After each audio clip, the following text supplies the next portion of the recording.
Sometimes I'm surprised when I look back on my life that I have never been kidnapped. Because yesterday I was bringing eggs up to the honey hut. I had a dozen eggs, and me and the baby were walking up there. I put the eggs in the honey hut, and I turn around and walk out. And there's a guy at the end of the driveway, and we always leave like junk at the end of the driveway because people will come and take it instead of bringing it to the junkyard. People want it, and they take it, and then whatever. So I thought that's what he was doing. And so as I was leaving, I hear somebody say something. So I turn around and he's like, "Hey, you got a really cute shop here." And I was like, "Thank you so much. Like, I'm so glad you like it." And he was like, "Well, I was looking for eggs, but there's no eggs in there." I was like, "Oh, I literally just put eggs in there. So if you want, you could take them." And he was like, "Yeah, awesome. How much?" And I was like, $5 a dozen. He's like, "Okay." So I go get the eggs, and he comes back. He's like, "All I got is a 10." And I was like, "Shoot.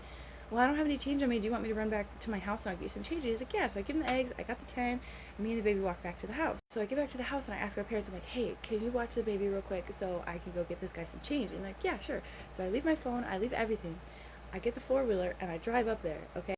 So I drive up there and he's standing looking at a boat that he's pulling on the back of his trailer. And he's looking inside of it. He's like, "You gotta come look at this boat." And I'm like, "Yeah, let me look at your boat." So we get up to the boat and it has probably like a foot and a half of, it used to have like a foot and a half of stagnant water. You could just see it. It was like all muddy and full of like algae and moss, and there was literally like two baby trees growing in the back. And he yanked up the trees and he was like, "Look at the trees, their roots are literally growing into the carpet." I'm like, "Oh my gosh, this is like crazy." I'm like, "This is gonna be a big project, you got a lot of work ahead of you." And he's like, "Yeah, I know, but look, it's got a horn and this chrome mirror." And I'm like, dude, this is a great boat. Like, this is super cool. Like, what are you gonna do with it, And he's like, "Honestly, I think I'm just gonna fill it with dirt and plant stuff in it." I was like, "Dude, that's so cool. Like, what a great idea. Have a planter boat in your backyard."